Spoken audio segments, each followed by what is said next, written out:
నమస్కారం, నేను గీతాంజలి. అందరికీ దేవి శరన్నవరాత్రుల శుభాకాంక్షలండి. ప్రస్తుతం మనతో పాటు ఉన్నారు సమన్వయ సరస్వతి వాగ్దేవి పుత్రులు సామవేదం షణ్ముఖ శర్మ గురువు గారు. వారితో మాట్లాడి శరన్నవరాత్రుల సందర్భంగా అమ్మవారిని మనం ఏ విధంగా పూజించుకోవాలి, మనం ఎటువంటి నియమాలు పాటించాలి, ఎటువంటి నైవేద్యాలు అమ్మవారికి సమర్పించాలి, ఏ మంత్రాన్ని పఠించాలి, ఈ వివరాలు తెలుసుకుందాం. నమస్కారం గురువు గారు. నమస్కారం అమ్మా. చాలా సంతోషం అండి మిమ్మల్ని కలవటం. ముందుగా దేవి శరన్నవరాత్రుల శుభాకాంక్షలు. శుభాకాంక్షలు. శరన్నవరాత్రులు ఎంతో వైభవంగా జరుపుకుంటాం.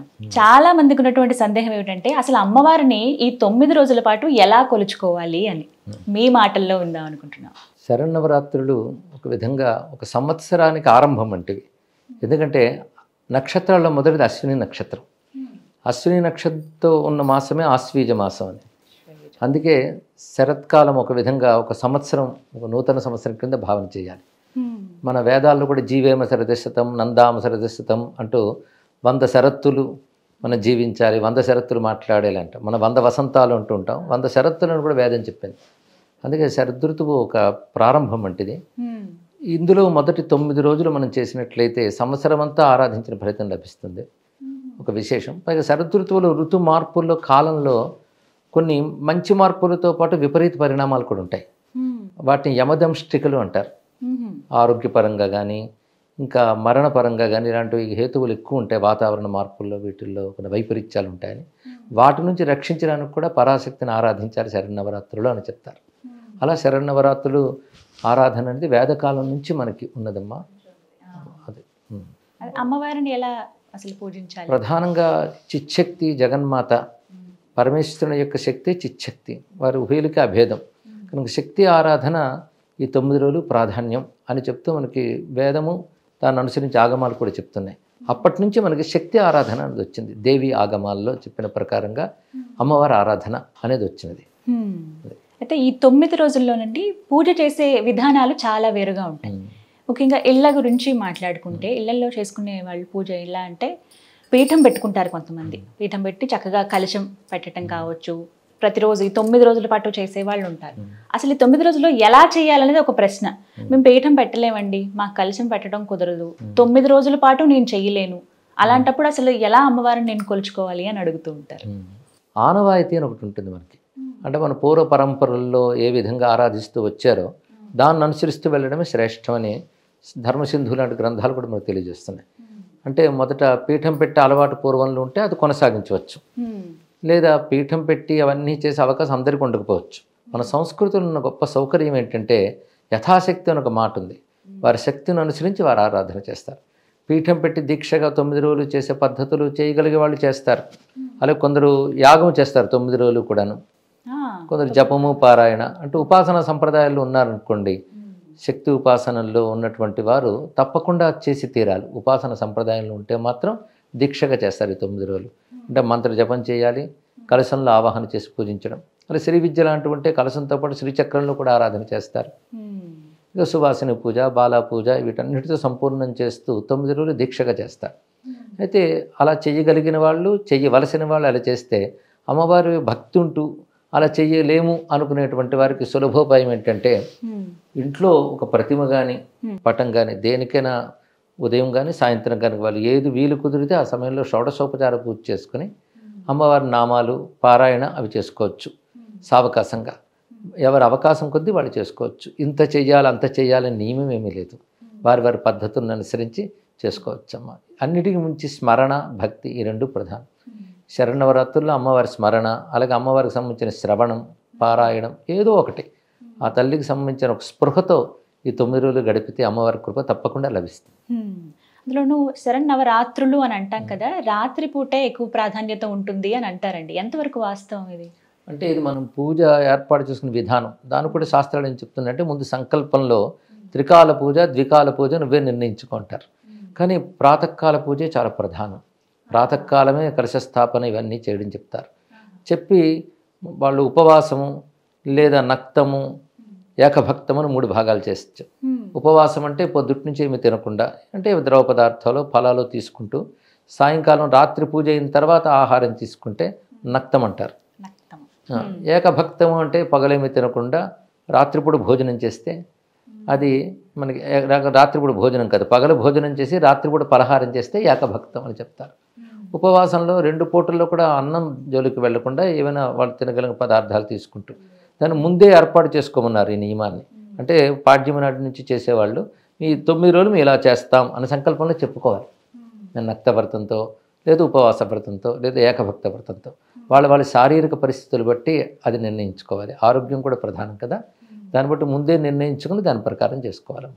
అందరూ ఒకేలా చేయాలని మాత్రం నియమం లేదు. కొంతమంది వ్రతంగా కూడా ఆచరిస్తూ ఉంటారు కదండి. శరన్నవరాత్రి వ్రతం అని కూడా అంటారు కదమ్మా. అంటే ఒక దీక్ష పట్టిన వారికి ఇది వ్రతం అవుతుందండి తప్పకుండా.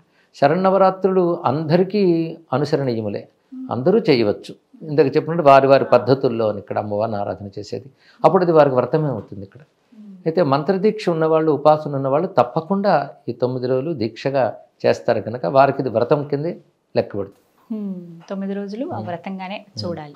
అయితే ఒకవేళ కుదరలేదండి అనుకునే వాళ్ళకి ఇంకా ఏమైనా ప్రత్యామ్నాయంగా చాలా ఏమైనా చక్కగా అవకాశం ఉన్నాయి ఉందా? మనకి. నవరాత్రులు చేయలేని వాళ్ళు పంచమి నుంచి నవమి వరకు చేయాలి అని చెప్పారు.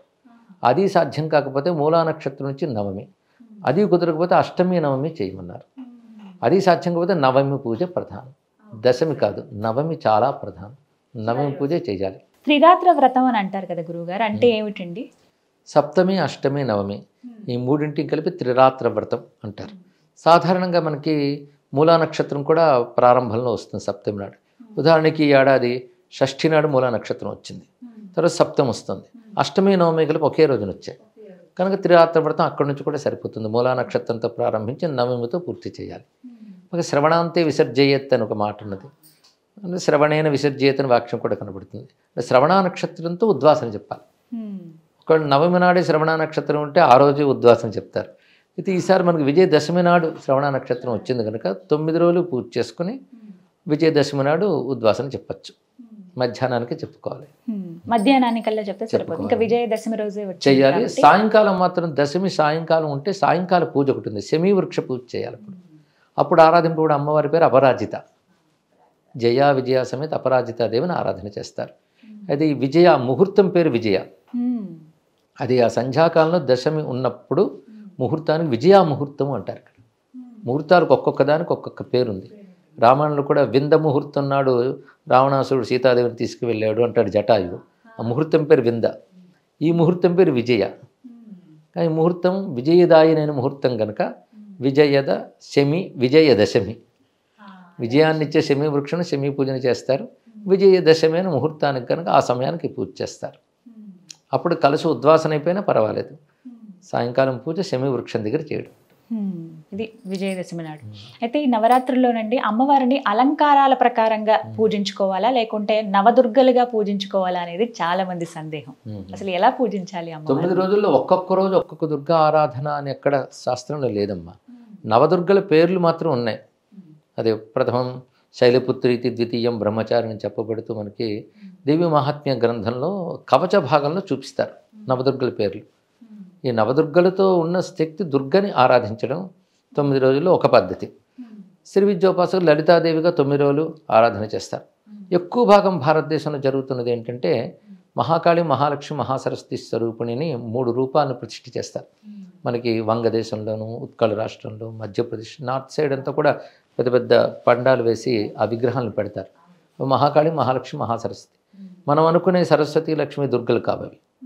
ఈ మహాకాళి, మహాసరస్వతి, మహాలక్ష్మి అనేది దేవీ మహాత్మ్యం ఆధారంగా నిర్మించే మూర్తులు. అక్కడ మహాకాళి మధుకైటవ సంహారం చేసిన శక్తి మహాకాళి, మహిషాసుర మర్దనం చేసిన శక్తి పేరు మహాలక్ష్మి, శుంభ నిశుంభ సంహారం చేసిన తల్లి పేరు మహాసరస్వతి. ఈ 3 కూడా దుర్గ యొక్క రూపాలే. అందుకే ఇవి ప్రధానంగా ఈ 3 రూపాలను పెడతారు. ఇవి మనకి దేవీ మహాత్మ్యం చండీ సప్తశతిలో ప్రథమ చరిత, మధ్యమ చరిత, ఉత్తమ చరిత అని ఈ 3 చరిత్రలు ఉంటాయి. చివరి అధ్యాయంలో అమ్మవారు మరొక 9 రూపాలు చెప్తారు. అవి శాకంభరి, నందాదేవి, భ్రామరి రూపాలు. వాటిని కూడా అక్కడ ఆవాహన చేసి పూజించాలి. ఈ విషయం అంతా కూడా మనకి ఆగమాల్లో వైకృతిక రహస్యం, మూర్తి రహస్యం అనేటువంటి భాగాల్లో మూర్తుల్ని ఎలా పెట్టాలి, ఏ దేవతని ఎలా ఆవాహన చేయాలి, ఎలా పూజించాలో అనే పద్ధతి ఉంది. అది శరత్కాలంలో చేయడం విశేషమని కూడా ఆ శాస్త్రంలో చెప్పారు. దేవీ మహాత్మ్యం చివరి అధ్యాయంలో అమ్మవారి స్వయంగా శరత్కాల పూజ చేసి ఇది పారాయణ చేసి హోమం చేస్తే నేను ప్రీతి చెందుతానన్న మాట ఉంది. దాన్ని అనుసరించే మన దేశంలో అనేక చోట్ల ఈ ముగ్గురు మూర్తులను పెడతారు. ఆ క్రింద కూడా కొన్ని మూర్తులు ఉంటాయి, మనం పరిశీలించం కానీ పెడతారు. ఇది పెట్టి మళ్ళీ కలశ స్థాపన కూడా చేస్తారు. మూర్తి యందు కలశమనందు పూజ జరుగుతుంది. అదే సమయంలో బాలా పూజ, సువాసిని పూజ, వాళ్ళు కుమారి పూజ అంటారు దుర్గారాధనలో. శ్రీ విద్యలో బాలా పూజ అంటారు. ఆ కుమారి పూజ చేస్తారు, సువాసిని పూజ చేస్తారు సమయంలో. అంటే అమ్మవారిని విగ్రహంలో, ప్రతిమలో, స్త్రీమూర్తి యందు అంటే కలశంతో పాటు ఇన్ని విధాలుగా ఆరాధన చేస్తారు. అదే యంత్రారాధన వల్ల యంత్రమనందు కూడా ఆరాధన చేయడం కనబడుతుంది. ఇలాగా ఆరాధించడం మన దేశమంతా మనకు కనబడుతున్నదమ్మా. ఇది ఒక పద్ధతి. అది అలాగే శ్రీ విద్యా సంప్రదాయాలు ఉన్నటువంటి వారు కలశం పెట్టుకుని శ్రీచక్రంతో పాటు ఆరాధన చేస్తారు. వాళ్ళు సువాసిని లలితాదేవిగా భావిస్తారు. ఇక కుమారి బాలా త్రిపుర సుందరిగా ఆరాధింపబడుతుంటుంది. ఇదొక పద్ధతి. ఇక అలంకారాలు అంటారా, అది మనకి శాస్త్రాల్లో చెప్పబడలేదు. ఈరోజు ఈ రూపం అనే వర్ణన ఎక్కడా లేదమ్మా. అంటే ఖచ్చితంగా లేదు. మొత్తం మీద పరాశక్తిని ఆరాధించడం ప్రధానం. అది దుర్గా రూపం కావచ్చు, లలిత కావచ్చు, అన్నీ కలిపి ఒకే అమ్మవారు. ఇన్ని రూపాలు ఆ తల్లివే, ఆ జగన్మాత, ఆవిడని ఆరాధించడమని. అయితే ఈ అలంకారాల పద్ధతి ఎక్కడొచ్చాయంటే ఆలయాలు బట్టి వచ్చింది. ఉదాహరణ మన విజయవాడలో కనకదుర్గ అమ్మవారు, అక్కడ అనూచానంగా మనకి 9 రోజులు ఒక్కొక్క అలంకారం వేస్తారు. 10వ రోజు కూడా రాజరాజేశ్వరి రూపం ఉంటుంది. ఇలాగ అక్కడ చేస్తారు కనుక తెలుగునాట అందరూ కూడా వాటిని అనుసరించి ఆ రోజును పూజించాలి అని పూజిస్తూ ఉంటారు. అలాగే భద్రకాళి ఆలయం ఉంది మనకి తెలంగాణలో, అక్కడ మళ్ళీ వేరే రకాల అలంకారాలు ఉంటాయి వరంగల్లో. అది మంచి పద్ధతి. ఇది ఆలయాల్లో అది చూపించడం చాలా మంచిదే. ఇందులో మరొక భావం ఉంది. ఒకే దేవతకి రోజుకో రూపం వేస్తున్నాం అంటే అర్థం ఏంటి, ఇన్ని రూపాలు ఒకే తల్లి ధరించిందని ఒక అద్భుతమైన భావం మనకి కలుగజేస్తున్నారు. తద్వారా ఆ మూర్తులను కూడా మనం ఉపాసించడం జరుగుతుంది. కానీ మన ఇళ్లలో అలా చేసుకోవాలని అక్కడే లేదు. ఇక నవదుర్గల్ని విడివిడిగా పూజించడం అనేది లేదు. కొన్ని సంప్రదాయాల్లో ఒక్కొక్క రోజు ఒక్కొక్క దుర్గని స్మరించడం జరుగుతుంటుంది. నవదుర్గలకి నవరాత్రులకి సంబంధం చూపిస్తారు, కానీ అటువంటి సంబంధం ఎక్కడ కనబడదు. అయితే నవదుర్గ స్మరణ మాత్రం దేవి ఆరాధనలో ప్రతిరోజు ఉంది. ఈ 9 రోజుల్లోనూ శైలపుత్రి మొదలుకొని చివరికి సిద్ధిదా ప్రోక్త వరకు కూడా 9 దుర్గల స్మరణ మనకు కనబడుతుంది. కానీ ఒక్కొక్క రోజు ఒక్కొక్క దుర్గకి అని మాత్రం ఎక్కడ కనబడుతుంది. ఎలా కొలిచినా ఏదైనా అమ్మే చివరికి అమ్మవారికి అంటారు. వారి శక్తి అనుసారం, వారి శ్రద్ధానుసారం హాయిగా కొలుచుకోవచ్చు. ఇది పూజించే క్రమంలోనండి ఇంటి దగ్గర అసలు ఏమేమి మంత్రాలు, శ్లోకాలు పఠించాలి అనేది. ఎందుకంటే ప్రతిసారి అయ్యగారు ఎవరు అందుబాటులో ఉండరు, ఒక్కళ్ళే చక్కగా పూజ చేసుకుంటారు. ఒకళ్ళు 4-5 కలిసి చేసుకున్నా ఏ మంత్రాలు పఠించాలి, దేవి స్తుతి చదవాలా, ఖడ్గమాల చదవాలా, లక్ష్మీ అష్టోత్తరం చదవాలా, లేకపోతే దుర్గాదేవి అష్టోత్తరం చదవాలి, ఇలా చాలా మందికి ఒక సందేహం అండి. వివరించండి గురుగారు. చాలా బాగుంది. సాధారణంగా మంత్రాలు, వాటికి సంబంధించిన కవచాలు, వీటి జోలికి మాత్రం ఉపదేశం లేకుండా వెళ్ళకూడదమ్మా. మంత్ర సంబంధమైనవి ఏవి చేసినా మంత్రోపదేశం ఉంటేనే చేయాలి. అవి లేకుండా బీజాక్షరాలు ఇవన్నీ చేసేరాదు. స్తోత్రాలు మాత్రం మనకి ఋషులు అందరి కోసం అనుకూలంగా చాలా ఇచ్చారు. అది వాళ్ళ ఇచ్ఛానుసారం చేసుకోవచ్చు. లక్ష్మీ అష్టోత్తర శతనామం ఉంది, సరస్వతీదేవి ఉంది, గౌరీ ఉంది, 3 కలిపి చేసుకోవచ్చు. ఇక 9 రోజులు ఉన్నా కనుక ఒక్కొక్క రోజు వాళ్ళు ఎంపిక చేసుకోవచ్చు, చేసుకుని కూడా ఆరాధన చేసుకోవచ్చు. ఇక సహస్రనామ స్తోత్రాలు చాలా ఉన్నాయి, చేసుకోవచ్చు. ఈ ఖడ్గమాలు లాంటివి అంటారు, అవి శ్రీ విద్యకి అంగములు. అవి ఆ మంత్రం ఉన్నప్పుడు ఖడ్గమాలు చేసుకోవచ్చు, లేనప్పుడు ఖడ్గమాల వదుల అవసరం కూడా లేదు. సహస్రనామ స్తోత్రాలు చేసుకోవచ్చు. అలాగే దేవీ మహాత్మ్యం ఏదైతే చండీ సప్తశతిని ప్రసిద్ధి చెంది ఉందో దానికి అర్గళ, కీలకము, కవచం అనుకున్న అంగములు తంత్రశాస్త్రం బట్టి వచ్చాయి. అది ఆ ఉపదేశం ఉన్న వాళ్ళు చేయొచ్చు. ఉపదేశం లేని వాళ్ళు దేవీ మహాత్మ్యంలో అద్భుతమైన స్తోత్రాలు ఉన్నాయి. పైగా అమ్మవారిని తలంచుకుంటే ఆనందం కలిగేటంత మంచి స్తోత్రాలు ఉన్నాయి. భక్తి ఉంటే చాలు, ఆ భక్తితో ఆ స్తోత్రాలు చదువుకోవచ్చు. 13 అధ్యాయాల గ్రంథం అది. అందులో 4 అధ్యాయాల్లో అమ్మవారి స్తోత్రాలు ఉంటాయి. 1వ అధ్యాయం, 4వ అధ్యాయం, 5వ అధ్యాయం, 11వ అధ్యాయం. ఈ మొత్తం ఈ 4 అధ్యాయాల్లో అద్భుతమైన స్తోత్రాలు ఉంటాయి. వీటిని అధ్యాయ చతుష్టయం అంటారు, స్తోత్ర చతుష్టయం అనుకుంటుంటారు.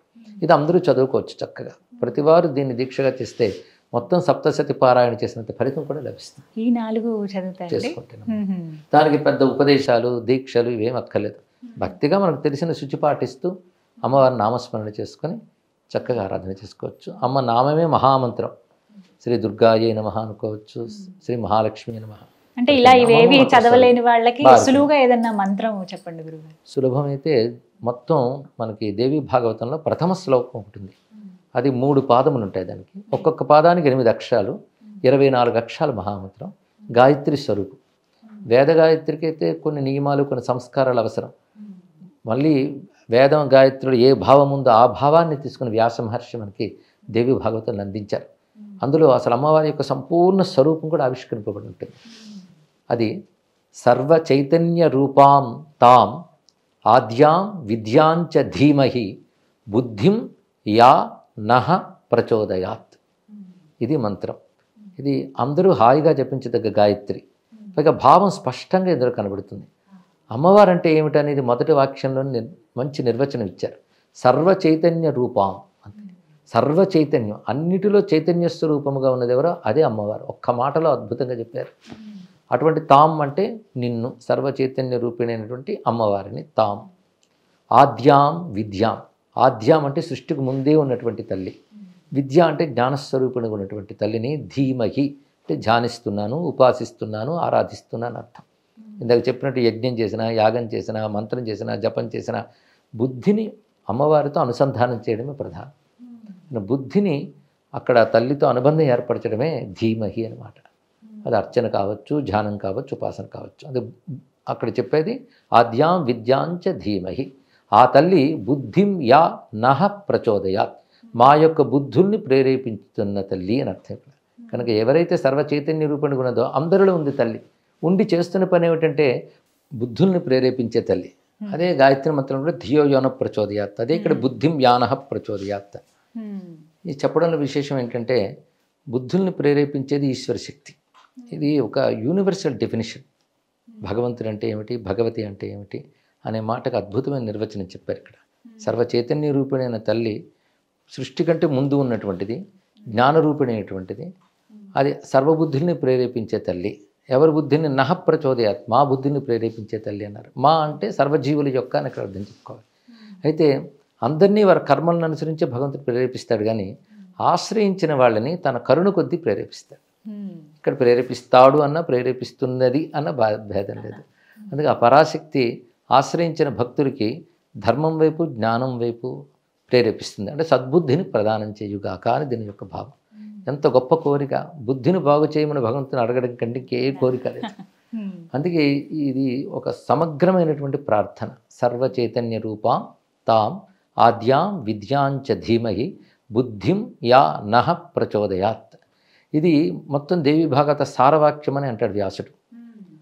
దీని యొక్క వ్యాఖ్యానమే దేవి భాగవతం అనుకోవచ్చు.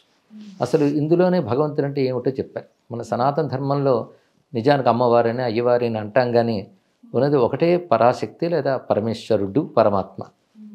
పుంరూపం వా స్మరేత్ దేవీం స్త్రీరూపం వా విచింతయేత్ అథవా నిష్కళాం ధ్యాయేత్ సచ్చిదానంద లక్షణ అని ఒక శ్లోకం ఉంది మనకి దేవీ పురాణంలోని. ఇది అంటే పురుష రూపంలో ఆరాధించిన, స్త్రీ రూపంలో ఆరాధించిన, ఏ రూపం లేకుండా ఆరాధించిన సత్, చిత్, ఆనందము, ఈ మూడే పరతత్వం. సత్ అంటే ఎప్పుడు ఉండేది, చిత్ అంటే చైతన్య స్వరూపిణి, మూడవది ఆనందం. ఈ మూడు విడివిడి లక్షణాలు కాదు, మూడు కలిసిన తత్వమే పరతత్వం. అటువంటి ఆ పరతత్వాన్ని స్త్రీ రూపంగా ఉపాసిస్తే శాక్తేయం అవుతుంది, పురుష రూపంలో ఉపాసిస్తే శైవం కావచ్చు, వైష్ణవం కావచ్చు. ఏదైనా శాక్తేయ ఉపాసన చాలా విశేషం. ఎందుకంటే ఏ రూపం లేనటువంటి శక్తిని మనం అమ్మ అని పిలుస్తున్నాం. అమ్మ అనే భావం చాలా గొప్పది. అంటే పుత్రుడు అర్హుడా కాడా అని చూడదు తల్లి, పుత్రుడిని చూసి అనుగ్రహిస్తుంది.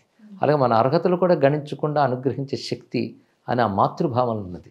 అదే భారతీయ సంస్కృతిలో గొప్పతనం ఏంటంటే పరమాత్మని మాతృ రూపంలో, జగన్మాతృ రూపంలో కొలుచుకుంటున్నాం. మాత అంటే కారణమైనది, రక్షకమైనది, పోషకమైనది. అన్కండిషన్డ్ లవ్ అంటారు ఇక్కడ. అవ్యాజ కరుణామూర్తి అని అద్భుతమైన మాట లలితా సహస్రనామాలు ఉన్నది. నెపము లేకుండా కరుణించే తల్లి. అదే కరుణ, శక్తి, ఈ రెండిటి రూపమే అమ్మవారు. ఇక ఇలా చాలా చక్కగా వివరించారండి. ఎప్పుడు టీవీలో అలా చూస్తూ ఉంటాం, ఇప్పుడు డైరెక్ట్గా వింటున్నాం మీ మాటలు. అది నిజంగా అమ్మవారి కరుణే. ప్రత్యేకించి మీరు చెప్పే వాటిల్లో లలితా సహస్రనామం వింటే ఇంక జన్మధన్యం అయిపోతుంది అంతే. ఎవరైనా ఇలా మీరు నేర్చుకోవాలనుకుంటున్నారా, విందాం అనుకుంటున్నారా, ముందు సామవేదం గారిది వినండి, పూర్తిగా విని ఒక 10 సార్లు అన్న తర్వాత అప్పుడు మీ నోటి నుంచి ఉచ్చరించండి అని చెప్తారు. అయితే ఈ 9 రోజుల్లో లలితా సహస్రనామం చదువుకోవచ్చా, పఠించాలి? చదువుకోవచ్చమ్మా. సహస్రనామాలు కనుక తప్పకుండా చదువుకోవచ్చు. ఎందుకంటే సహస్రనామం సమగ్ర స్తోత్రం. అందులో అమ్మవారు అన్ని స్వరూపాలు ఉన్నాయి. ఎన్ని రూపాలు తల్లికి ఉన్నాయో అన్ని లలితా సహస్రనామాలు కనబడతాయి. సరస్వతి శాస్త్రమయి, మహాకాళి, మహాగ్రాస, మహాలక్ష్మి, మృడప్రియ. ఒకటేమిటి పరాశక్తి సర్వరూపములు అందులో ఉంటాయి. అదేవిధంగా అమ్మవారి యొక్క తత్వం అందులో ఉంది. ఆవిడ అవ్యాజ కరుణామూర్తి, ఇందాక చెప్పుకున్నాం. అలాగే ధర్మస్వరూపిణి అని ఇలాంటి అద్భుతమైన మాటలు. అలాగే యోగశాస్త్ర సంకేతాలు కూడా లలితా సహస్రనామాలు ఉన్నాయి. మైత్ర్యాది వాసనారభ్య అభ్యాసాతిశి అజ్ఞాత. ఇది కొంచెం ఆలోచిస్తే మనకు బోధ కూడా అందులో కనబడుతుంది. అంటే మైత్రి, కరుణ, ముదిత, ఉపేక్ష లాంటి మంచి మానవీయ గుణాలు ఉంటేనే అమ్మవారి అనుగ్రహం లభిస్తుంది. అభ్యాస అతిశయ జ్ఞాత అంటే ఎక్కువ అభ్యాసం చేస్తే లభిస్తుంది. అభ్యాసం లేని ఊరికిన కబుర్ల వల్ల ప్రయోజనం ఉంది. సాధన చక్కగా చేసిన వాళ్ళకి లభించే తల్లి అని. అలాగే ధ్యానగమ్య, జ్ఞానగమ్య, వీటిలో ధ్యానము, జ్ఞానము ఇవి అవసరము అనే విషయం కూడా ఉంది. అలాగే వేదాంత శాస్త్ర రహస్యాలు చాలా ఉన్నాయి. అదొకటి యోగశాస్త్ర రహస్యాలు, వేదాంత శాస్త్ర రహస్యాలు, మంత్రశాస్త్ర రహస్యాలు, అమ్మవారి యొక్క మహిమ ఇన్ని ఒక్క స్తోత్రంలో అద్భుతంగా సమకూర్చారు. అందుకే దానికి అంత ఉత్కృష్ట స్థానం ఉంది. ఎప్పుడైనా సహస్రనామ విద్య చాలా విశేషం. విష్ణు సహస్రం ఉన్నట్టే అమ్మవారి అనేక సహస్రనామాలు ఉన్నాయి. లక్ష్మీ సహస్రం ఉంది, సరస్వతి సహస్రం ఉంది. సహస్రనామమే సంపూర్ణంగా దేవతాతత్వాన్ని ఆవిష్కరిస్తుంది. అందుకే సహస్రనామ స్తోత్రాలు చదువుకోవచ్చు ఈ 9 రోజుల పాటు. నియమంగా ఈ సమయం అంటూ పెట్టుకోవచ్చా అండి? సాయంత్రం పూట సాధారణంగా వింటూ ఉంటాం. సాయంకాలం కూడా చేసుకోవచ్చు. త్రిసంధ్యల్లో ఎప్పుడైనా ఆరాధించవచ్చు. అయితే శాస్త్రంలో ఒక మాట ఉంది, రుద్ర హృదయోపనిషత్తును ఉపనిషత్తులో, రుద్రో దివా ఉమా రాత్రి తస్మై తస్యై నమో నమః. పగలు ఈశ్వర స్వరూపము, రాత్రి శక్తి స్వరూపము.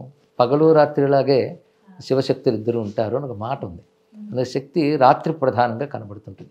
అందుకే రాత్రి ఆరాధన అనే మాట మనకు వచ్చింది. రాత్రి కూడా ఆరాధించాలి. అందుకని రాత్రి మాత్రమే ఆరాధించారు మాత్రం లేదు ఇక్కడ. రాత్రి ఆరాధన, రాత్రి అనేది యోగశాస్త్ర పరిభాషలో కూడా అంతర్ముఖ స్థితికి, ఏకాంతానికి, యోగానికి సంకేతం. అలాంటి స్థితిలో ఆరాధించడం రాత్రి ఆరాధన అని చెప్పడం.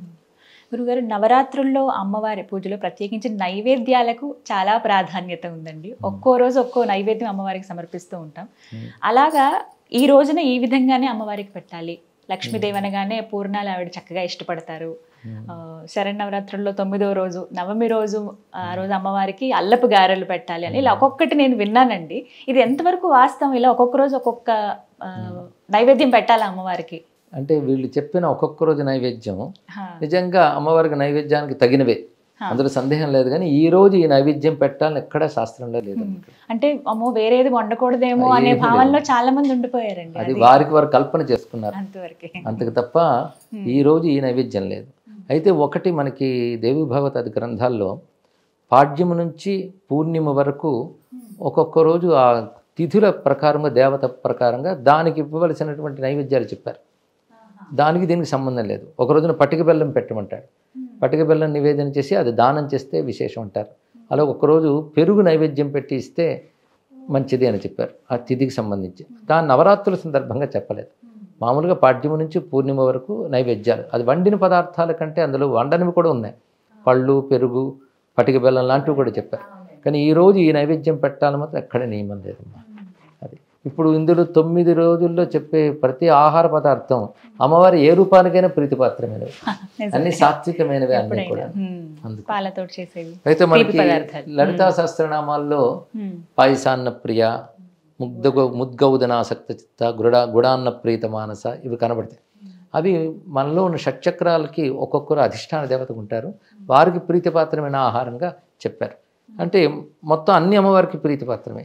సర్వోదన ప్రీత చిత్త అన్నారు కదా, అన్ని ఆహారముల పట్ల ప్రీతి కలిగిన చిత్తము కలదని అర్థం ఇక్కడ. అందుకే ఇవి నియమాలుగా చెప్పారే తప్ప అయ్యో అది చేయలేకపోయామో, చేయకపోతే ఏమవుతుందని మాత్రం అనుకోనక్కర్లేదా. ఏది సాధ్యమే తెచ్చేసి పెట్టవచ్చు. అంటే మాకు అంత శక్తి లేదు, ఏవి చేయలేము, గొప్పగా ఆర్భాటంగా చేయలేము అనుకున్న వాళ్ళు ఏ నైవేద్యం పెడితే మంచిదండి అమ్మవారికి? పరమాన్నం అన్నమాట ఉంది మనకి. పరమాన్నం అంటే గొప్ప అన్నం అని. ఆవు పాలు అమృత స్వరూపం.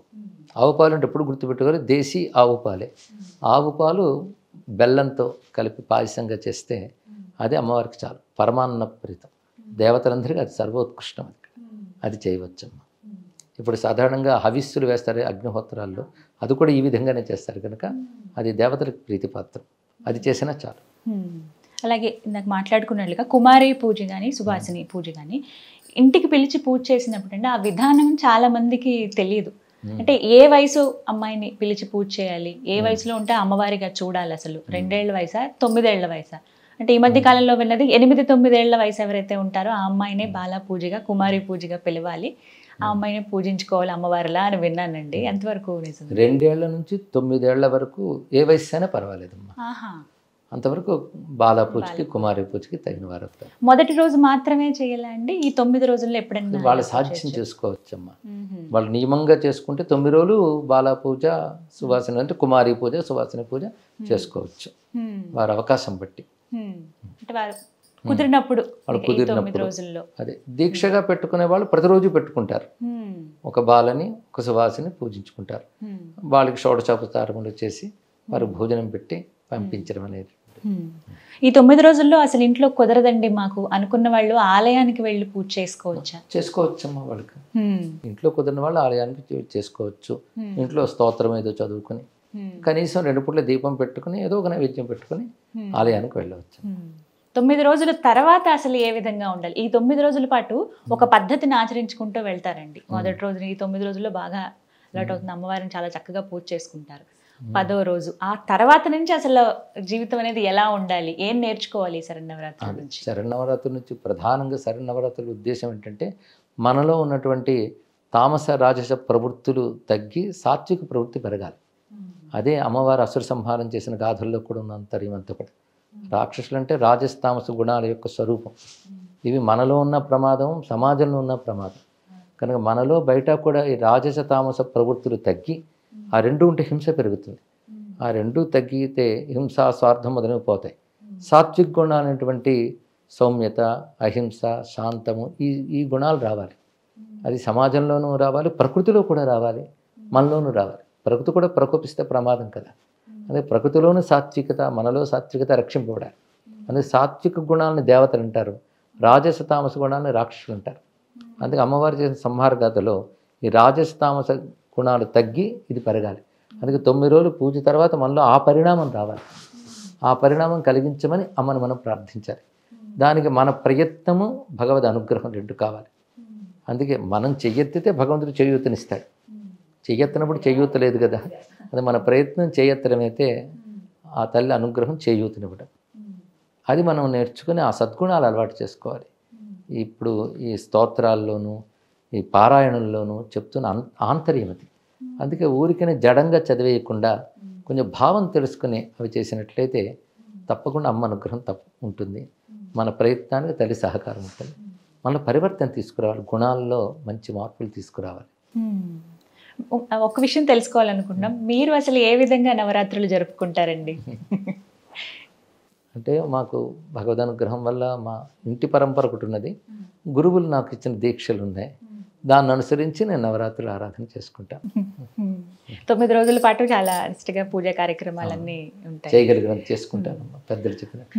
ఎప్పుడు మిమ్మల్ని కలిసినప్పుడు ఖచ్చితంగా ఈ ప్రశ్న నేను అడగాలనుకున్నాను. అమ్మవారి అనుగ్రహం మీ మీద కలిగినటువంటి ఆ భావనలు కానీ ఆ సంఘటనలు ఏమైనా మాతో పంచుకుంటారా? అసలు అమ్మవారి అనుగ్రహం కలిగితే ఏమనిపిస్తుందంటే ప్రపంచమంతా అమ్మవారి అనుగ్రహ స్వరూపమే అని అర్థమవుతుంది. ఇక్కడ అది మనకు కలిగితే అనుగ్రహం కలిగినట్లే. అంతకుమించి పెద్ద మిరాకిల్స్ అనేవి ఉండవు. ఎందుకంటే ప్రపంచమే పెద్ద మిరాకిల్. ఉదయం సూర్యుడు సమయానికి తూర్పును ఉదయించడమే మిరాకిల్. జగమంతా అమ్మవారి మహిమే. జగమంతా అమ్మవారి మహిమను గుర్తించే స్థితి మనకు వస్తే అదే అనుగ్రహం, అదే అనుభవం. వాటితోనే వెళుతుంది జీవితం. చాలా చక్కగా వివరించారండి. ఇంకొక ప్రశ్న గురుగారు, ఇప్పుడు కొంతమంది కొన్ని దేవతల్ని ఆరాధిస్తూ ఉన్నారు, ఇది నిషిద్ధం అని చెబుతున్నారు కొంతమంది. వారాహి అమ్మవారు కానీ ఇళ్లలో ఫోటో పెట్టుకోవడం దగ్గర నుంచి పూజ చేసే విధానం వరకు కూడా కొన్ని గుప్తంగానే ఉండాలి, ఎందుకు బయటికి చెప్తున్నారు అనేది చాలా మంది నోట్లో వింటున్నమాట. నిజంగా అసలు అలా అమ్మవారిని పూజించొచ్చా అందరూ సహజంగా, అంటే మాలాంటి వాళ్ళం? అమ్మవారిగా వారాహిదేవిని శ్యామలాదేవిని ఆరాధించడం తప్పేమీ కాదమ్మా. అయితే ఉపదేశము పద్ధతి లేకుండా మాత్రం మహామంత్రాలు జోలికి వెళ్ళరాదు. అలా మహామంత్రాలతో పూజించవలసినవి ఏవైతే ఉన్నాయో వాటిని సామాన్యంగా తీసేసుకోకూడదు. అంత గురువుపదిష్ట మార్గంలో వెళ్ళాలి. ఎప్పుడు సాధనకి గురువు ఉపదేశం ఉండాలి. ఎలాంటిదంటే ఔషధానికి వైద్యుడు ఎంత అవసరమో మంత్రానికి గురువు అంత అవసరం. ఇప్పుడు ఔషధాలు మంచివే, కానీ వైద్యుడు అవసరం ఉంది కదా, ఎలా వేసుకోవాలో తెలియాలి. అలాగే వారాహి అనేటటువంటిది నిజానికి ఉగ్రదేవత, భయపడే దేవత ఏం కాదు. వారాహి అంటే వరాహస్వామి అవతారం ఏమిటో పుంగు రూపంలో, అదే శక్తి రూపంలో వారాహి అయింది. వారాహి అంటే క్రియాశక్తి. ఆ తల్లి చేతిలో నాగలి రోకలి ఉంటాయి, హలముసలం. అంటే నాగలి పంటని పండిస్తుంది, రోకలి మనకి తినడానికి అనువుగా మార్చుతుంది. అంటే అన్నప్రదాయిని వారాహి అని. మనకి సప్తమాతృకుల్లో 5వ శక్తి వారాహి. అందుకే పంచమీదేవి అంటారు తల్లిని, ఆ తల్లిని పంచమి అంటారు. ఇది క్రియాశక్తి. శ్యామల జ్ఞానప్రధాన దేవత. సరస్వతీదేవి యొక్క ఒక రూపమే శ్యామల. అక్కడ సరస్వతి అంటాం, ఇక్కడ శ్రీ విద్యలో శ్యామల వారాహి అంటారు. శ్యామల జ్ఞానశక్తి, వారాహి క్రియాశక్తి, లలిత ఇచ్ఛాశక్తి. ఈ ఇచ్ఛాజ్ఞాన క్రియాశక్తులే లలిత, శ్యామల, వారాహి అని చెప్పబడుతుంటాయి. ఈ సద్భావం కలిగి మనం ఆరాధన చేసినప్పుడు భయపడాల్సినది భయపెట్టాల్సింది ఏమీ లేదు. భక్తిగా ఆరాధించుకోవచ్చు. అంటే పగటిపూట వారాహి అమ్మవారిని పూజ చేయకండి, అమ్మవారి అంటే అది ఉపాసనా సంప్రదాయ ప్రకారంగా అది వాస్తవమేనమ్మా. దానికి సంబంధించిన మంత్రం, యంత్రం, ఆవరణలు అవి చేసేటప్పుడు మాత్రం అలాగే చేయాలి. ఎందుకంటే మంత్ర నియమం ఉంటుంది కనుక వాటికి ఆ ప్రకారంగా చేసుకోవాలి. కానీ దేవిగా తల్లిగా ఒక నమస్కారం చేసుకోవడానికి మాత్రం ఏ సమయమైనా పర్వాలేదు, ఎప్పుడైనా పర్వాలేదు అంట. ఇళ్లలో ఫోటో పెట్టుకోవచ్చా అండి? అయ్యో తప్పకుండా పెట్టుకోవచ్చు. శ్వేతవర్ణంలో ఉన్నటువంటి వారాహి అమ్మవారినే పూజించాలి అంటే అలాగే ఫోటో పెట్టుకోవాలని విన్నామండి, నిజమేనా? అలాంటివి ఏమీ లేవు. అలా ఉండదా? ఎన్ని అపోహలో గురువు గారు, అంటే అన్ని విని ఏది నిజమో ఏది అబద్ధమో ఏది కల్పితమో అర్థం కాని. అంటే కొన్ని శాస్త్ర నియమాలు ఉండడం మాట వాస్తవమే, కానీ కొన్ని జాగ్రత్తలు అవసరమే, కానీ మరీ అంత భయపడిపోవాల్సినంత ఏమీ లేవమ్మా. అదే ఎప్పుడైనా మంత్రం, ఉపదేశం, పద్ధతి లేకుండా మాత్రం వాటి జోలికి వెళ్ళకూడదు. మామూలుగా దేవతగా ఆరాధన చేసుకోవడానికి తప్పులేదు. అది శాక్తేయంలోనూ కదా, ఎక్కడైనా అంతే. నరసింహస్వామి ఉన్నది, ఆయనకు కొన్ని నియమాలు ఉన్నాయి కదా, అది తీవ్ర శక్తే. దానికి మంత్రం అంటూ నియమం ఉంటే మాత్రం జాగ్రత్తలు పాటించాలి. మంత్ర నియమం లేకుండా నారసింహ అని కొలుచుకోవడానికి తప్పేమీ లేదు కదా. వారాహ, నరసింహ ఇవన్నీ అక్కడ పురుష రూపంలో కూడా శక్తి రూపంలో ఉన్నాయి అంతే. ఇక్కడ భక్తిగా ఒక పటం పెట్టుకుని నామాలు చదువుకోవడం వరకు పర్వాలేదమ్మా. మంత్రము, యంత్రము వచ్చేటప్పటికల్లా ఈ నియమాలన్నీ వర్తిస్తాయి. ఇది ఒకటి అందరూ గుర్తుపెట్టుకోవాలి. చాలా చక్కగా వివరించారు గురుగారు. మీది చాలా విలువైన సమయం మా కోసం ఈ శరన్నవరాత్రులు కేటాయించి ప్రతి ఒక్కటి కూడా చాలా వివరంగా తెలియజేశారు. ధన్యవాదాలు. ధన్యవాదాలమ్మా. ఆదిశక్తి భారతదేశాన్ని, సనాతన ధర్మాన్ని రక్షించాలని ప్రార్థిద్దాం. ధన్యవాదాలు.